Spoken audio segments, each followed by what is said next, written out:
नमस्कार दोस्तों, exam affairs दोस्त यूट्यूब चैनल में आपका स्वागत है। तो ये हमारा प्रिपेयर थ्रू न्यूज़पेपर सीरीज है जिसमें कि न्यूज़पेपर से general studies and current affairs के टॉपिक्स को एक्सट्रैक्ट करते हैं, उससे रिलेटेड नोट्स बनाते हैं और उसको पढ़ लेते हैं। अगले वीडियो में इससे रिलेटेड एमसीक्यू को प्रैक्टिस कर लेते हैं। तो द हिंदू और इंडियन एक्सप्रेस से कुछ एक्सट्रैक्टेड आर्टिकल्स इधर हैं। देखो, ये G20 समिट है ना, अभी ये न्यूज इन ट्रांजिशन है, इस पे एक बढ़िया अभी आर्टिकल आएगा 1-2 दिन में, ठीक है। तो इसको होलिस्टिकली कवर कर लेंगे। वैसे हम लोग लास्ट प्रीवियस 2-3 वीडियो में इस पे अच्छा खासा बात कर लिए हैं, ठीक है। COP20 भी कर लिए हैं पिछले वीडियोज में।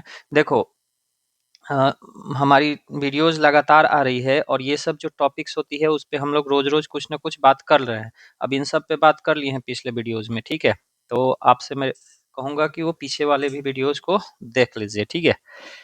हाँ, आज कॉलेजियम सिस्टम है, फिर जजेज का अपॉइंटमेंट सिस्टम है, और अभी जो 53rd chief justice of India बनने जा रहे हैं वो सूर्यकांत बनने जा रहे हैं। आज ही इनका शपथ ग्रहण होगा।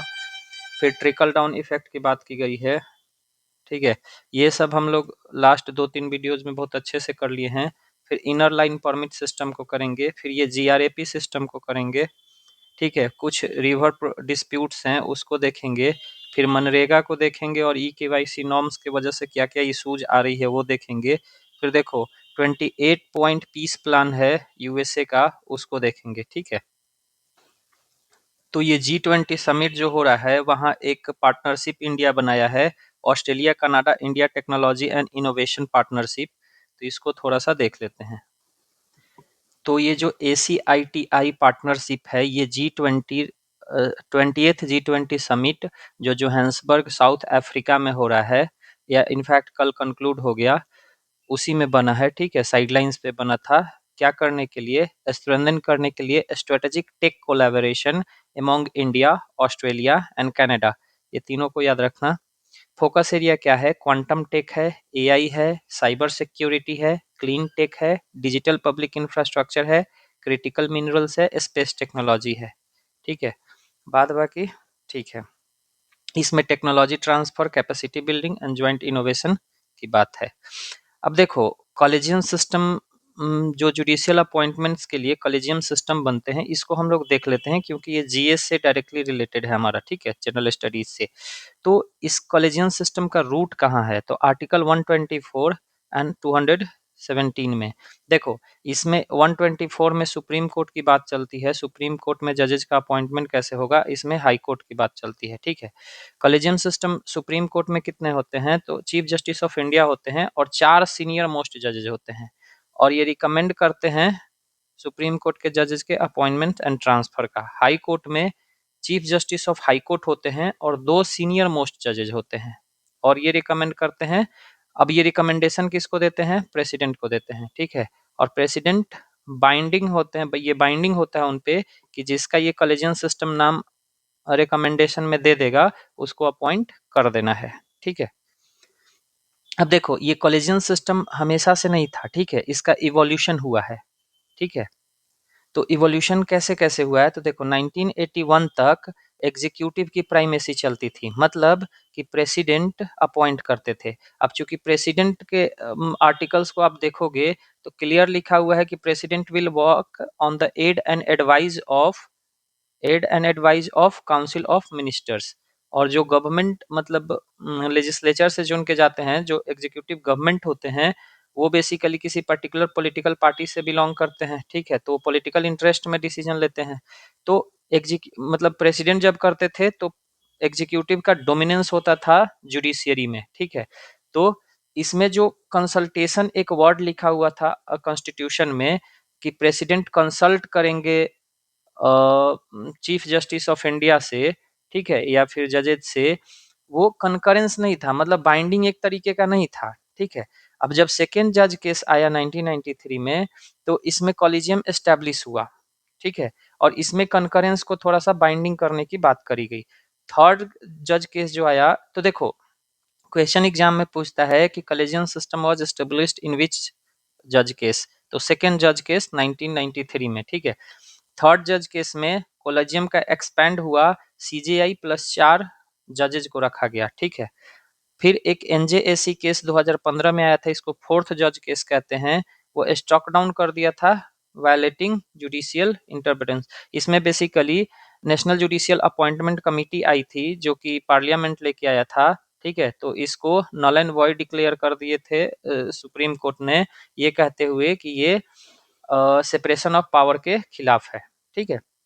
अब देखो रिसेंट में कुछ चीफ जस्टिस जो हुए हैं उनको उनके बारे में देख लेते हैं, क्योंकि एग्जाम में वो क्रोनोलॉजी में अरेंज करने के लिए पूछ सकता है, ठीक है। तो ये रैंक मतलब प्रेसिडेंस याद रखना कि 50th chief justice of India कौन थे, तो डीवाई चंद्रचूड़ थे।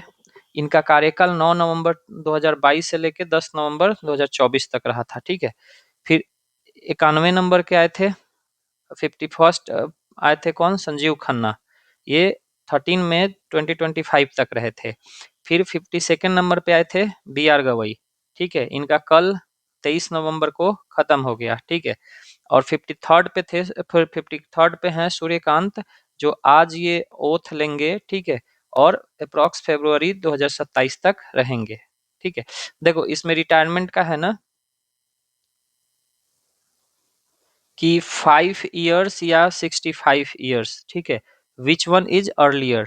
तो जनरली ये लोग जब तक जाते हैं तो इनका 62 63 एज हो ही गया रहता है, ठीक है, किन्हीं किन्हीं का 64 भी हो गया रहता है, और 65 होते होते इनका रिटायरमेंट भी हो जाता है, ठीक है। तो इसलिए इनका टेन्योर बहुत छोटा रहता है, 1 साल 2 साल, किन्हीं किन्हीं का तो 3 4 महीने के लिए भी बनते हैं, ठीक है। अब देखो सुप्रीम कोर्ट का कुछ कुछ ज्यूरिसडिक्शन है, मैंडेट्स है, वो भी देख लेते हैं। ओरिजिनल ज्यूरिसडिक्शन इनको कहाँ से मिलता है, तो आर्टिकल 131 से, ठीक है। Appellate jurisdiction 132 133 and 134। एक आर्टिकल 136 है ना, वो सुप्रीम कोर्ट को अलाउ करता है स्पेशल लीव पिटिशन की। तो आप कोई भी मतलब कोई भी कोर्ट के, जैसे हाई कोर्ट है, ठीक है, या ट्रिब्यूनल है, उसके खिलाफ जाके सुप्रीम कोर्ट में केस करना चाहता है तो आर्टिकल 136 को टारगेट करके कर सकता है, ठीक है। अब ओरिजिनल ज्यूरिसडिक्शन में देखोगे तो एक्सक्लूसिव पावर है। किस चीज पे एक्सक्लूसिव पावर है, तो अगर यूनियन या किसी एक स्टेट में या एक से ज्यादा स्टेट में या फिर 2 स्टेट्स में, ठीक है, अगर कोई डिस्प्यूट्स होती है तो ये सोलली आएगा सुप्रीम कोर्ट के अंदर, और इसका ओरिजिनल ज्यूरिसडिक्शन है। एपिलिएट आप हाई कोर्ट के केसेस को जाके सुप्रीम कोर्ट में अपील कर सकते हो। फिर एडवाइजरी ज्यूरिसडिक्शन है आर्टिकल 143, इसी के अंदर अभी प्रेसिडेंट ने इसी आर्टिकल को यूज करके सुप्रीम कोर्ट से रेफरेंस मांगा था, तो इस पे सुप्रीम कोर्ट ने अपना परसों रेफरेंस दिया था, ठीक है। ये प्रेसिडेंट ऑफ इंडिया को अलाउ करता है कि सुप्रीम कोर्ट से ओपिनियन या कोई तो आंसर मांग सकती है अगर कोई लॉ या पब्लिक इंपॉर्टेंस का टॉपिक आता है तो, और वो लीगल मैटर या कॉन्स्टिट्यूशनल मैटर इन्वॉल्व करता है तो, ठीक है। रिट ज्यूरिसडिक्शन आपको पता ही होगा, आर्टिकल 32 देता है सुप्रीम कोर्ट को, और 226 देता है हाई कोर्ट को, ठीक है। वही रीट से है ना, हेवियस कॉर्पस, मंडामस, प्रोहिबिशन वगैरह। रिव्यू ज्यूरिसडिक्शन भी है 137 में, सुप्रीम कोर्ट अपने ही डिसीजंस को रिव्यू कर सकता है, ठीक है। फिर हाई कोर्ट का भी थोड़ा सा देख लेते हैं, तो इसको रीट ज्यूरिसडिक्शन 226 से मिलता है। इसमें यही आता है habeas corpus, mandamus, prohibition, certiorari and quo warranto, ठीक है। अगर आप इसके बारे में नहीं जानते, मतलब हम उम्मीद करते हैं कि आप जानते होंगे, इस पांचों के बारे में नहीं जानते हैं तो हम अगले किसी वीडियो में इसको एक्सप्लेन कर देंगे, क्योंकि ये सब न्यूज एंड ट्रांजिशन में बना रहता है, ठीक है। तो देखो अगर वो ये क्वेश्चन पूछता है कि रीट ज्यूरिसडिक्शन सुप्रीम कोर्ट का बड़ा है कि हाई कोर्ट का बड़ा है, ठीक है, तो देखो हाई कोर्ट का बड़ा है, क्योंकि सुप्रीम कोर्ट सिर्फ फंडामेंटल राइट में के वायलेशन के टर्म में ही रीट ज्यूरिसडिक्शन को अप्लाई कर सकता है, लेकिन ये जो हाई कोर्ट है ये एनी अदर पर्पस के लिए भी रीट का यूज कर सकता है। इसीलिए सुप्रीम कोर्ट का ये पावर जो है, ये हाई कोर्ट का ये जो पावर है वो सुप्रीम कोर्ट से थोड़ा सा ब्रॉडर है, ठीक है। अब हाई कोर्ट का सुपरवाइजरी ज्यूरिसडिक्शन आता है आर्टिकल 227 में, ठीक है। इससे मतलब कि हाई कोर्ट को पावर मिलता है सबऑर्डिनेट कोर्ट्स पे और ट्रिब्यूनल्स पे, ठीक है। एपिलिएट ज्यूरिसडिक्शन इसके पास भी है और ओरिजिनल ज्यूरिसडिक्शन इसके पास भी है, ठीक है। अब उसी में हम लोग एक देखे थे ट्रिकल टाउन इफेक्ट, ठीक है। अब ये देखो ये बीपीएससी का जिन्होंने 78th वाला 69th वाला मेंस दिया होगा या फिर 69th का प्रीवियस ईयर पेपर देखोगे तो इस पे मेंस में क्वेश्चन पूछा था, ठीक है। फिर प्रीलिम्स में भी पूछ ही लेता है। तो देखो इस ट्रिकल डाउन का मतलब बस इतना होता है ना कि ऊपर में जैसे मान लो कि ये कोई तो स्ट्राटा ले लो, ऊपर में हम कोई बेनिफिट देते हैं ना तो ये इवेंचुअली धीरे धीरे लोअर स्ट्राटा में भी परकोलेट कर जाता है, ठीक है। तो benefits given to top economic strata eventually percolate to lower classes, ठीक है। अब जैसे आप कॉर्पोरेट का टैक्स कट करते हो तो वो लोग क्या करेंगे, प्राइस को रिड्यूस करेंगे और इवेंचुअली जो एंड यूजर है या एंड कंज्यूमर है उनको बेनिफिट होगा, ठीक है। तो tax cut to corporates, FDI liberalisation, privatisation, ठीक है। लेकिन इससे क्या होता है ना कि ऊपर मतलब आप बेनिफिट्स दे रहे हो तो वो लोग ना क्या करने लगते हैं, होर्डिंग करने लगते हैं या फिर कंसंट्रेशन करने लगते हैं वेल्थ को, तो ये थोड़ा सा क्रिटिक है। जुडिशरी में देखोगे तो लैंडमार्क रूलिंग्स जैसे होते हैं वो इंस्टीट्यूशंस को बेनिफिट्स करते हैं नीचे वाले को, ठीक है। अब जैसे इकोनॉमी का एग्जांपल देखोगे तो 2019 में जो कॉर्पोरेट टैक्स कट हुआ था, ठीक है, ये इन्वेस्टमेंट को एक्सपेक्टेड, ये मतलब इन्वेस्टमेंट ज्यादा बढ़ाया कंपनीज में, ठीक है। और इससे क्या हुआ, जॉब ग्रोथ हुआ, ठीक है। तो यही है trickle down effect. Simple terms में बोलें तो मान लो ये एक सोसाइटी है, ठीक है। अब इसमें अगर इकोनॉमिक टर्म्स में देखोगे तो ऊपर बहुत सारे कंपनी बैठे हुए हैं। अब जब आप इनको बेनिफिट दोगे किसी भी टर्म्स में, ठीक है, तो ये अपना प्राइस रिड्यूस करेंगे या फिर इन्वेस्टमेंट ज्यादा करेंगे। इसके वजह से इधर नीचे वालों को या तो मॉनेटरी प्रॉफिट होगा नहीं तो जॉब्स मिलेंगे, ठीक है, ठीक है। तो अब एक है इंडिया में अल्टरनेट डिस्प्यूट रिजोल्यूशन है। जैसे देखो आपको कोई भी डिस्प्यूट होता है तो कहाँ जाओगे, कोर्ट्स में जाओगे, ठीक है। और कोर्ट्स का सिस्टम थोड़ा सा लेंदी होता है, ठीक है। तो ये सिस्टम को रिप्लेस करके एक दूसरा कुछ ले आने के लिए जो भी सिस्टम्स ले आई जाती है उसको एडीआर कहते हैं या अल्टरनेट डिस्प्यूट रिजोल्यूशन सिस्टम कहते हैं, ठीक है। इसमें कुछ कुछ मेथड्स आते हैं जैसे कि आर्बिट्रेशन है, कंसिलिएशन है, मेडिएशन है, लोक अदालत है, ऑनलाइन डिस्प्यूट रिजोल्यूशन सिस्टम्स है। जैसे अगर आप लोग जानते होंगे तो इनग्राम है, ठीक है। आप ऑनलाइन कुछ भी परचेजिंग वगैरह करते हो और आपको सेटिस्फैक्टरी नहीं है तो इधर जाके अपना ग्रीवांस डाल सकते हो, ठीक है। फिर और भी सिस्टम है जैसे ई जागृति है, ठीक है, ये डायरेक्ट कोर्ट सिस्टम ही है, तो ठीक है।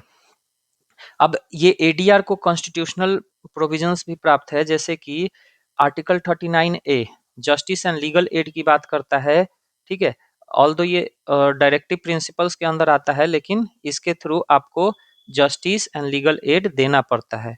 फिर जुडिशियल मैंडेट अगर देखोगे, ठीक है, तो इसमें क्लियरली लिखा हुआ है कि बैकलॉग को रिड्यूस करने के लिए एडीआर को सुप्रीम कोर्ट सपोर्ट करता है, ठीक है। एंड कुछ कुछ सर्टेन केसेस में मैंडेटरी प्री लिटिगेशन मेडिएशन पे ध्यान देना होता है। जैसे मान लो कि ए और बी पार्टी है, ठीक है। अब कोई तो डिस्प्यूट हुआ तो ये डायरेक्टली जाना चाहता है सुप्रीम कोर्ट या हाई कोर्ट, ठीक है, या इवन की डिस्ट्रिक्ट कोर्ट्स। तो सुप्रीम कोर्ट ये चाहता है ना कि अगर दूसरे चैनल से जैसे आर्बिट्रेशन, कंसिलिएशन, मेडिएशन ये सब के थ्रू अगर ये रिजॉल्व हो जाता है तो ये बहुत अच्छा है और इस पे इम्फेसाइज करता है हाई कोर्ट और सुप्रीम कोर्ट, ठीक है। अब इसके लिए एक एक्ट ले आई गई थी, आर्बिट्रेशन एंड कंसिलिएशन एक्ट 1996, ठीक है। ये इंस्टीट्यूशनल आर्बिट्रेशन को मैंडेट करता है एंड रिव्यू करता है, ठीक है। अच्छा अब देखो लोक अदालत भी ले आई गई थी, मतलब ग्रामीण लेवल पे या ब्लॉक लेवल पे। ये legal services authority act LSAA 1987 में आया था। ये जो मतलब इधर से आर्बिट्रेशन या कंसिलिएशन के थ्रू अगर कोई चीज रिसॉल्व होता है ना तो उसको बाइंडिंग मोहर लगा देता है, ठीक है। तो ये है अल्टरनेट डिस्प्यूट रिजोल्यूशन। ये सब कुछ कुछ कीवर्ड्स याद रखना, अगर इसके बारे में नहीं पता हो हम बता देंगे अगले वीडियोज में। फिर इनर लाइन परमिट सिस्टम है ILP, ठीक है। तो देखो ये 1873 में Bengal eastern frontier regulation act आया था, ठीक है। देखो ये सब ना डायरेक्ट न्यूज़पेपर से रिलेटेड है। यहाँ देखो inner line permit system basically Arunachal Pradesh इसको अभी थोड़ा-सा टाइटन करने की बात कर रहा है, तो ये बंगाल ईस्टर्न फ्रंटियर रेगुलेशन जो है ना 1873 वाला, ठीक है, वहाँ से ये आ रहा है। तो इसमें ये इसमें करता क्या है, तो जो नॉन लोकल्स होते हैं, जैसे मान लो आप अरुणाचल प्रदेश के निवासी नहीं हो, ठीक है, या फिर असम वगैरह, या फिर इसके असम नहीं है, नागालैंड, मणिपुर, मिजोरम और अरुणाचल प्रदेश, ठीक है, इन चारों स्टेट के आप ओरिजिनल रेसिडेंट नहीं हो और बाहर से आप यहाँ किसी पर्पस के लिए जा रहे हो घूमने, ठीक है, तो आपको आईएलपी लेना होता है, ठीक है। तो जब नॉन लोकल प्रोटेक्टेड स्टेट्स में इंटर करते हैं तो उसके लिए आईएलपी लेना पड़ता है, ठीक है। अब इसका पर्पस क्या है कि इंडिजीनियस आइडेंटिटी को प्रोटेक्ट करता है, demography, land right and cultural heritage को प्रोटेक्ट करता है, ठीक है। अच्छा, ये हम लोग फॉरेनर्स को इंडिया देता है प्रोटेक्टेड एरियाज पर एरिया परमिट, ठीक है, उससे ये डिफरेंट है थोड़ा सा। और ये लिंक किया जाता है आर्टिकल 371 ए टू जी तक। इस पे आपको पता होगा कि कुछ-कुछ सर्टेन स्टेट्स को स्पेशल प्रोविजंस दिया जाता है इन सब आर्टिकल्स के थ्रू। जैसे अब आपको 371 याद होगा किसका था? 370 सॉरी आर्टिकल 370 ओ जम्मू एंड कश्मीर को था, ठीक है। 371 एच किस 371 एच किसको दिया गया है? तो अरुणाचल प्रदेश को सर्टेन फिर 371 ई किसको दिया गया है? तो आंध्र प्रदेश को है। तो ये सब कुछ-कुछ है स्पेशल प्रोविजंस की। अब देखो दिल्ली में जैसे ही पॉल्यूशन बढ़ती है तो जीआरएपी एक्टिवेट हो जाता है, ठीक है, और ये सुप्रीम कोर्ट मैंडेटेड प्लान है, तो अभी ये एक्टिवेट हो गया है, तो इसको हम लोग को देखना चाहिए। तो दिल्ली एनसीआर में जब एयर पॉल्यूशन इंक्रीज करती है तो उसको कंट्रोल करने के लिए इसको एक्टिवेट किया जाता है। अब इसमें स्टेज वाइज एस्केलेशन होता है बेस्ड ऑन एक्यूआई थ्रेशोल्ड, ठीक है, एयर क्वालिटी इंडेक्स जो आता है ना उसके बेसिस पे। तो देखो ये 4 स्टेज में इम्प्लीमेंट होता है, बस स्टेजेस याद रखना, बाद बाकी stage 1, stage 2, stage 3, stage 4।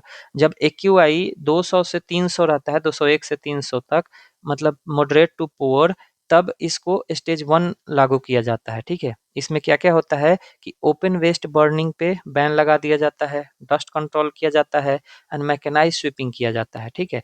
Stage 2 301 से 400 चला जाता है, जब एयर क्वालिटी वेरी पुअर हो जाता है तब स्टेज 2 लागू किया जाता है, restrictions on construction activity, diesel gensets and increase CNG electric public transport, ठीक है। स्टेज 3 जो अभी लागू हो गया है 400 से 401 से 450, जब एयर पॉल्यूशन बहुत सीवियर हो जाता है तब इसको लागू किया जाता है।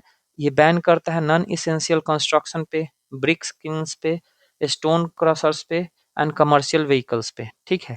स्टेज 4 एकदम सीवियर प्लस हो जाता है, बहुत ज़्यादा डेंजरस हो गया, ठीक है, तो भी इसको एक्टिवेट किया जाता है। ये बैन कर देता है ट्रक एंट्री पे, इंडस्ट्रियल यूनिट को शट डाउन कर देता है, स्कूल क्लोज हो जाते हैं एंड मैंडेटरी कुछ-कुछ एडवाइजरी दी जाती है, ठीक है। तो इसको ध्यान रखना, ये बहुत अभी न्यूज़ में है दिल्ली पॉल्यूशन की वजह से। अब देखो इंडिया में रिवर जो है ना, देखो रिवर की वाटर जो है स्टेट्स के लिए बहुत इंपॉर्टेंट है, एग्रीकल्चर के लिए, इरिगेशन के लिए, या फिर ग्राउंड वाटर वाटर रिचार्ज के लिए, ठीक है, और किसी किसी में हाइड्रो इलेक्ट्रिसिटी प्रोड्यूस करने के लिए भी। तो इससे रिलेटेड ना बहुत स्टेट्स में डिस्प्यूट्स हैं, ठीक है, और इसके लिए कॉन्स्टिट्यूशनल बॉडी भी बनाई गई है और इंस्टीट्यूशनल फ्रेमवर्क्स भी बनाए गए हैं। तो हम लोग रिवर डिस्प्यूट से रिलेटेड कॉन्स्टिट्यूशनल बेसिस को देख लेते हैं। तो देखो आर्टिकल 262 जो है ये कहता है कि parliament provide for education of inter state river water disputes, ठीक है।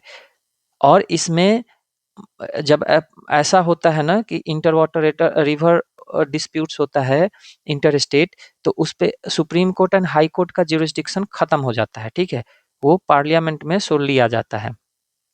अगर स्टेट लिस्ट का एंट्री 7 देखोगे तो उसमें वाटर, इरिगेशन, कनाल्स, ड्रेनेज, एम्बांकमेंट्स ये स्टेट लिस्ट में आता है, ठीक है। और एंट्री 56 देखोगे यूनियन लिस्ट का, तो regulation and development of inter state reverse and river valleys, ये जो सब्जेक्ट है ये यूनियन लिस्ट को में आता है, ठीक है। लेकिन आर्टिकल 131 जो है ये सुप्रीम कोर्ट का ओरिजिनल ज्यूरिसडिक्शन है कि सेंटर स्टेट में कोई भी या इंटर स्टेट में कोई भी डिस्प्यूट होता है तो ये सुप्रीम कोर्ट देखेगा, ठीक है। लेकिन आर्टिकल 262 पार्लियामेंट को पावर दे देता है कि अगर रिवर वाटर रिलेटेड कोई डिस्प्यूट होता है तो उसके लिए पार्लियामेंट कोई तो इंस्टीट्यूशनलाइज मैकेनिज्म बनाएगा, ठीक है। अब इसी को ध्यान रखते हुए 1956 में inter state water disputes act आया था, ठीक है। ये ट्रिब्यूनल बेस्ड एजुकेशन है। जैसे मान लो कि कोई रिवर है, ठीक है, फॉर एग्जाम्पल कावेरी रिवर, तो अगर इसमें किसमें डिस्प्यूट है, कर्नाटका, तमिलनाडु, केरला, पुडुचेरी, तो इसके लिए एक ट्रिब्यूनल बना दिया गया है, कावेरी वाटर डिस्प्यूट ट्रिब्यूनल, ठीक है। तो बेसिकली सेंटर कॉन्स्टिट्यूट कर देती है inter state river water dispute tribunal, ठीक है। और ट्रिब्यूनल का जो वर्डिक्ट होता है या अवार्ड होता है ये फाइनल होता है, बाइंडिंग होता है, ठीक है। और इस पे सुप्रीम कोर्ट भी कोई जजमेंट नहीं दे सकता है, ठीक है। अब देखो inter state river disputes and mechanism देखोगे, कुछ कुछ रिवर्स पे हैं जिन पे विवाद है तो हमने कर दिया इसको। इसमें आप दो तीन चीज याद रखना कि कौन से रिवर में कौन कौन से स्टेट के अंदर डिस्प्यूट्स है, ठीक है। तो कावेरी रिवर का मैंने बता दिया, कर्नाटका, तमिलनाडु, केरला एंड पुडुचेरी, और इसके लिए वही CWT बना है। कृष्णा रिवर पे भी है, ठीक है। किस किस स्टेट्स में है, कर्नाटका, तेलंगाना, आंध्र प्रदेश एंड महाराष्ट्र, ठीक है। फिर गोदावरी रिवर पे भी डिस्प्यूट्स है, इसके वाटर पे भी। तो गोदावरी कहाँ कहाँ है, महाराष्ट्र, तेलंगाना, आंध्र प्रदेश, छत्तीसगढ़ एंड ओडिशा, ठीक है। इसके लिए वही ट्रिब्यूनल बनाया गया है, गोदावरी वाटर डिस्प्यूट ट्रिब्यूनल। और ये मैं PDF दे दूंगा, अगर आपको एक्स्ट्रा इंफॉर्मेशन चाहिए तो आप उससे पढ़ ही लेंगे। नर्मदा रिवर मध्य प्रदेश, गुजरात, महाराष्ट्र, राजस्थान, ठीक है, इसके लिए भी ट्रिब्यूनल है। इसके लिए एक एडिशनल बॉडी भी है, नर्मदा कंट्रोल अथॉरिटी। फिर रावी व्यास रिवर्स पे है डिस्प्यूट, पंजाब, हरियाणा, हिमाचल प्रदेश, ठीक है। और अभी देखोगे कि जो जोनल काउंसिल मीट हुई थी, नॉर्दर्न जोनल काउंसिल मीट, उसमें इस इशू को भी पंजाब के एंड हरियाणा के चीफ मिनिस्टर ने इस इशू को भी रेज किया था, ठीक है। इसके लिए रावी व्यास वाटर ट्रिब्यूनल बना हुआ है, ठीक है। बेसिकली इसमें इशूज है ना, सतलज यमुना लिंक प्रोजेक्ट जो है पंजाब का, वो उसके वजह से डिस्प्यूट्स है, ठीक है। फिर एक महादई, जिसको मंडोई रिवर भी कहते हैं, इसको याद रखना कि गोवा, कर्नाटक और महाराष्ट्र में डिस्प्यूट्स है। फिर एक वसुंधरा रिवर है जो ओडिशा और आंध्र प्रदेश के बीच में है, ठीक है। फिर कृष्णा गोदावरी लिंक डिस्प्यूट्स है, ये बाइफर्केशन के बाद हुआ था, तेलंगाना एंड आंध्र प्रदेश। आपको याद होगा कि आंध्र प्रदेश से ही निकल के तेलंगाना बना था 2014 में, ठीक है, 2013-14 में, एग्जैक्ट ईयर नहीं याद है मुझे। तो उस समय मतलब वो बाइफर्केशन के बाद का ये डिस्प्यूट है। फिर महानदी का किसके किसके ऊपर डिस्प्यूट है, तो छत्तीसगढ़ एंड ओडिशा का। यमुना रिवर मतलब वैसा नहीं है, लेकिन अक्सर डिस्प्यूट्स होता है कि दिल्ली ब्लेम करता है हरियाणा को, यूपी को, हिमाचल प्रदेश को, तो वैसे, ठीक है। तो ये हो गया। अब देखो यहाँ एक आर्टिकल था कि more efficient technique to mine polymetallic nodules, ठीक है। तो मेटालिक एलिमेंट्स को कैसे माइनिंग किया जाता है, तो उसके लिए कुछ प्रोसेस भी दिए हुए थे, जैसे स्पेल्टिंग है। तो हम लोग ना ये रिफाइनिंग प्रोसेसेस को देख लेंगे, हमारा साइंस से रिलेटेड टॉपिक क्लियर हो जाएगा। तो मेटलर्जिक प्रोसेस में आता है, तीन बेसिकली आता है, चार ले लो लेकिन तीन मेनली होता है, कैल्सिनेशन, रोस्टिंग, स्मेल्टिंग। और बिलीव मी कि एग्जामिनेशन में ना इससे थोड़ा सा कंफ्यूजन हो जाता है तीनों में, ठीक है। तो चार मेथड को हम लोग देखेंगे, calcination, roasting, smelting and refining. याद रखना क्योंकि इसमें कंफ्यूजन होता है, ठीक है। तो कैल्सिनेशन क्या है कि जब हम लोग ओर को इसके मेल्टिंग पॉइंट के थोड़ा नीचे गर्म करते हैं, इन द एब्सेंस ऑफ या लिमिटेड सप्लाई ऑफ एयर, ठीक है। अब देखो रोस्टिंग में क्या करते हैं कि सल्फाइड ओर को गर्म करते हैं in the presence of excess air या ऑक्सीजन, ठीक है। स्मेल्टिंग में क्या करते हैं, high temperature melting of ore with reducing agent, usually क्या रखते हैं, कार्बन कोक या CO carbon monoxide to obtain metal from its oxide. तो तीनों में याद रखना, पहले कैल्सिनेशन एंड रोस्टिंग में, कैल्सिनेशन में in the absence of supply, in the absence of air करते हैं, और in the presence of air करते हैं, ठीक है, रोस्टिंग में। Used mainly for carbonate and hydroxide ores to convert them into oxides. इसमें मॉइस्चर रिमूव कर दिया जाता है, organic matter and volatile impurities, ठीक है। अब इसमें टिपिकल ओर्स कौन कौन से लिए जाते हैं, जैसे लाइमस्टोन हो गया, डोलोमाइट हो गया, बॉक्साइट हो गया, ठीक है। रोस्टिंग में सल्फाइड ओर्स को करते हैं, ये सल्फाइड टू ऑक्साइड्स में कन्वर्ट कर देता है, जिसमें कि SO2 गैस रिलीज हो जाता है, ठीक है। ये एक प्री ट्रीटमेंट स्टेप्स की तरह माना जाता है, जिसमें कि मतलब कुछ कुछ ऑक्साइड्स को रिलीज कर दिया जाता है, ठीक है। स्मेल्टिंग में high temperature melting of ore with reducing agent, जिसमें जनरली वही कार्बन मोनोऑक्साइड लिया जाता है, ठीक है। ये ऑक्सीजन्स वगैरह को निकाल देता है और मोल्टेन मेटल एंड स्लैग को छोड़ देता है, ठीक है। जनरली यूज कहाँ होता है, ब्लास्ट फर्नेस। आयरन में ये भी याद रखना, आयरन के लिए कौन सा मेथड यूज करते हैं, तो ब्लास्ट फर्नेस, ये भी एक मेथड है, ठीक है। Copper extraction, lead extraction. और ये बेसिकली रोस्टिंग एंड कैल्सिनेशन या कैल्सिनेशन के बाद करते हैं, ठीक है। रिफाइनिंग में used after smelting to obtain high purity metal, ठीक है। अब देखो, अगर तीनों में देखोगे, कैल्सिनेशन, रोस्टिंग एंड स्मेल्टिंग में, तो इसमें लिमिटेड या नो एयर, ठीक है। ये मतलब आपको हेल्प करेगा एलिमिनेशन में, क्वेश्चन जब आएगा तो। इसमें कैल्सिनेशन में नो एयर या लिमिटेड एयर रखते हैं, रोस्टिंग में एक्सेस एयर रखते हैं, और स्मेल्टिंग जनरली इन दोनों के बाद करते हैं, ठीक है। अब एक टॉपिक था मनरेगा के ऊपर, ठीक है। देखो ये वाला, ठीक है। तो इससे मैंने पढ़ के इंपॉर्टेंट डिटेल इसका निकाल लिया है, तो चलो डिस्कस कर लेते हैं। तो थोड़ा सा बेसिक्स देख लेते हैं, पता ही होगा कि मनरेगा का फुल फॉर्म क्या है, Mahatma Gandhi national rural employment guarantee act 2005। Earlier ये national rural employment guarantee act हुआ करता था, लेकिन बाद में महात्मा गांधी जोड़ा गया। ये लीगल गारंटी देता है कम से कम 100 डेज ऑफ वेज एम्प्लॉयमेंट की, ठीक है। पर्टिकुलरली रूरल रूरल में या फिर अर्बन, दोनों में। ये डिमांड ड्रिवन जॉब होता है, right based wage employment programme है, ठीक है। अब इसका कॉन्स्टिट्यूशनल लिंकेजेस देखोगे, तो बेसिकली ये DPSP से आ रहा है, जिसमें आर्टिकल 41 जो है वो राइट टू वर्क की बात करता है, और आर्टिकल 39 एडिक्वेट लाइवलीहुड की बात करता है, और आर्टिकल 40 में पंचायत को थोड़ा सा पावर भी देता है, ठीक है। फिर आर्टिकल 21 से भी ये रिलेटेड है, राइट टू लाइफ से, जिसमें कि राइट टू लाइवलीहुड की भी बात करी जाती है, ठीक है। ये ग्राम सभा एंड पंचायत को एम्पावर करता है कि डिसेंट्रलाइज गवर्नेंस को सपोर्ट करिए, ठीक है। अब इसमें कुछ कुछ कोर प्रोविजंस है कि ये सारे रूरल डिस्ट्रिक्ट्स को कवर करता है, ठीक है। कोई भी adult member rural house hold का जो अगर काम करना चाहते हैं अनस्किल्ड मैनुअल वर्क, तो उनको ये ले लेता है, ठीक है। अब जैसे ही डिमांड, जैसे मान लो कि कोई XYZ पर्सन है, ये कहता है कि हमको मैनुअल वर्क चाहिए, ठीक है। तो इसको 15 दिन के अंदर काम देना पड़ेगा, नहीं तो फिर वेज देना पड़ता है, मतलब आप काम नहीं भी करवाइए फिर भी देना पड़ेगा, ठीक है, मिनिमम वेज। उसको अनएम्प्लॉयमेंट अलाउंस कहते हैं, ठीक है। तो यही इसमें वेज पेमेंट देखोगे तो स्टेटूटोरी मिनिमम वेज देना पड़ता है, ठीक है। अच्छा, वुमेन पार्टिसिपेशन को भी ये इंश्योर करता है कि at least 1/3 of workers must be women, ठीक है।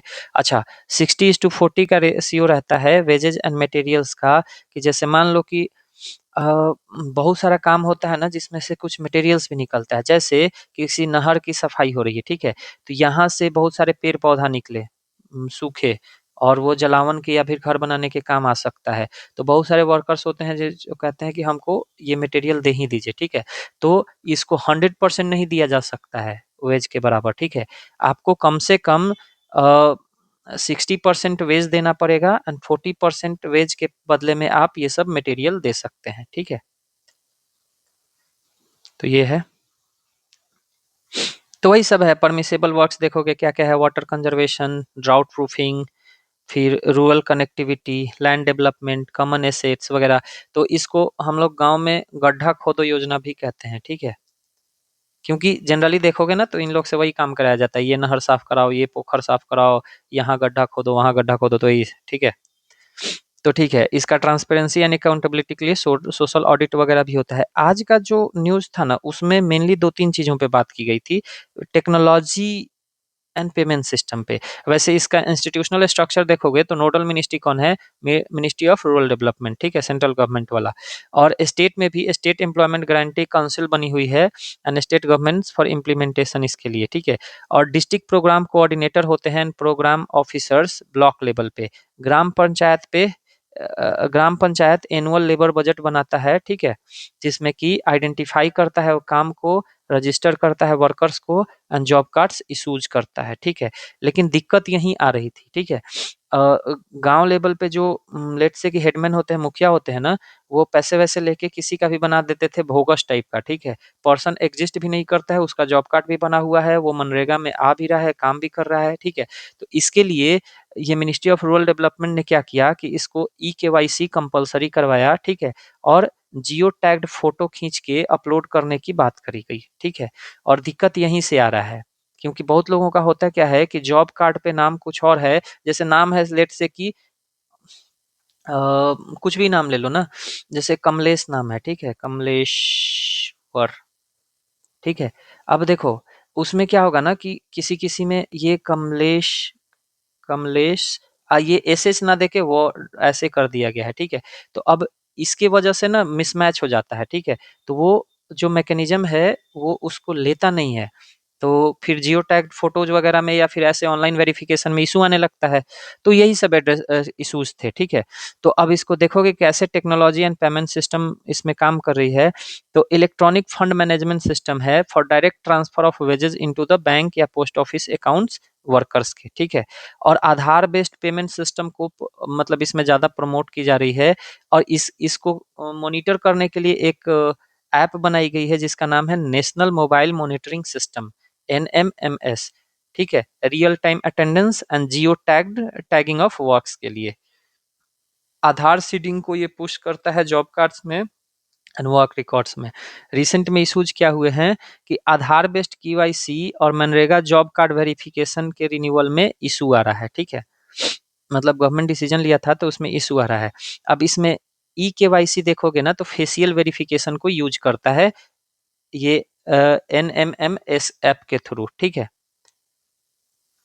तो वही थोड़ा सा जो मैंने ऊपर बताया ना वही सब इशू आ रहा था, जिसके वजह से mass deletion and deactivation of job cards हुआ, ठीक है। क्योंकि बहुत सारे लोगों का मैच नहीं किया, बहुत सारे वोकस भी थे, तो कहीं कहीं आप देखोगे ना तो 26 लाख 27 लाख वर्कर्स का डिलीशन हुआ है, ठीक है। तो इस वजह से हाँ वही सब technical failures in facial matching, poor internet connectivity, early and manual worker facing digital hurdles वगैरह, ठीक है। तो यही सब इशूज था। तो अब देखो एक और आर्टिकल था, ये Trump Ukraine gambit 28 point peace plan, ठीक है। तो हम लोग थोड़ा सा इसको देख लेते हैं। तो ये एग्जाम में पूछ सकता है कि 28 पॉइंट पीस प्लान किसके लिए था। तो चूंकि आपको ध्यान रखना है, ये कह सकता है ऑप्शन में कि गाजा एंड इजराइल, ठीक है, इजराइल एंड ईरान, ये Russia and Ukraine, India and Pakistan, ठीक है। तो कुछ भी तो ऑप्शन दे सकता है, आपको पता होना चाहिए 28 पॉइंट पीस प्लान किसके लिए था, ठीक है। ये बेसिकली यूएस अभी तक इसको रिलीज नहीं किया है, लेकिन एक मतलब वो लीक लीक कर गया है, ठीक है। इसे कुछ कुछ कोर एलिमेंट है, ठीक है। मतलब मैं ऐसे समझा देता हूँ कि रसिया ना यूएस ना रसिया के बिहाफ पे चाह रहा है इसको पीस में, मतलब ये वॉर को खत्म करने के लिए, ठीक है। तो बोला है कि 3-4 जो रीजन हैं, जैसे कि रसिया क्राइमिया को 2014 में ही मतलब अपने में शामिल कर लिया था, फिर डोनबास है, ये सब जो कुछ रीजन्स है उसको यूक्रेन को छोड़ना पड़ेगा, ठीक है। और इसका यूक्रेन को अपने मिलिट्री का साइज 6 अभी जो 9 लाख है उसको 6 लाख तक फिक्स करना पड़ेगा, ठीक है। और नाटो का जो मेंबरशिप वाला इनका आइडिया है वो खत्म करना पड़ेगा। बदले में रसिया जो देगा वो गारंटी देगा कि वो अटैक्स नहीं करेगा, ठीक है। और रसिया को स्विफ्ट या इंटरनेशनल पेमेंट सिस्टम से फिर से शामिल किया जाएगा और जो उस पे सैंक्शंस लगे हैं वो सारा खत्म किया जाएगा, ठीक है। तो यही सब है। तो बस इसमें ये ध्यान रखना है कि 28 पॉइंट प्लान जो है, पीस प्लान, किससे रिलेटेड है, तो रसिया एंड यूक्रेन से है, ठीक है। तो देखो आज में इतना ही था। नेक्स्ट वीडियो जो आएगा वो एमसीक्यू का आएगा। इन्हीं सब क्वेश्चंस मतलब इससे क्वेश्चन एक्सट्रैक्ट करके उसको 15-20 क्वेश्चन प्रैक्टिस कर लेंगे, ठीक है। तो हॉलिस्टिकली ये कवर हो जाएगा। चलो मिलते हैं अगले वीडियो में। ध्यान रखिए तब तक। नमस्कार।